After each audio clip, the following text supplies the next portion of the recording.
But I've worked in brain injury for 20 years and I'm extremely passionate about delivering outcome-based rehabilitation and providing really good outcomes for our service users, whether it be in terms of their functional independence or whether it is around their quality of life and their emotional well-being.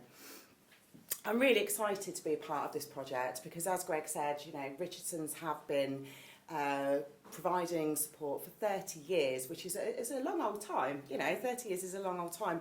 And for me, what I've really been struck by is the fact that it's the same ethos that underpins the organisation that has been carried through all of those years. And in a lot of ways, you know, things haven't changed and for the better. There is still that ethos of it being a very, very person-centred, very family-orientated organisation to work for. I think, you know, as Greg pointed out, it's very, very difficult in this kind of environment to provide, to get the balance right. I think we're under increasing demand to be able to provide a clinical environment, but also balance that with a homely and functional environment. If we're going to be supporting people in actually, you know, gaining skills in terms of their activities of daily living and more functional independence, you know, we want the home environment to actually be akin to what they might be experiencing when they go home. So for us, a lot of what we're doing is not about it. It's not all about things in certain rooms. It's about community integration. It's about getting our service users out into the community and actually starting the path for their rehabilitation here.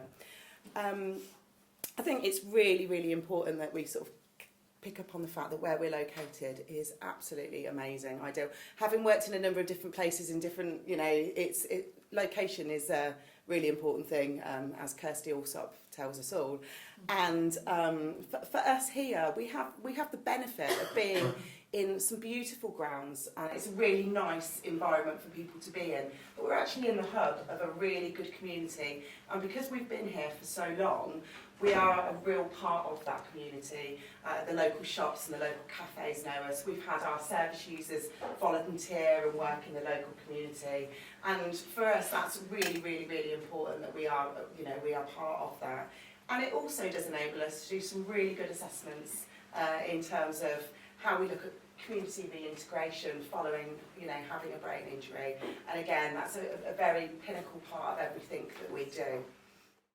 I have had the pleasure of actually going around to some of the other services and spending time with managers, and what I've really, really been overwhelmed by, having gone around to the other services, is the real kind of staff feeling of people being very proud of what they do. There are people that have worked here for 30 years. I mean, the 30 years, there are people that have been here for that long.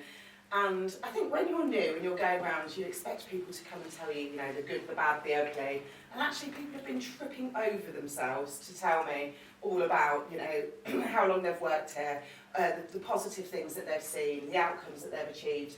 And it's been wonderful to see not only the fantastic progression that some of the service users have made, but also the staff members. And there's a real ethos around actually supporting staff members and training them and actually enabling them to progress within this field. Because I think most of you who work in brain injury, you know, once you're in it, you don't want to go anywhere else. So for many of us, it's something that we feel very, very passionate about.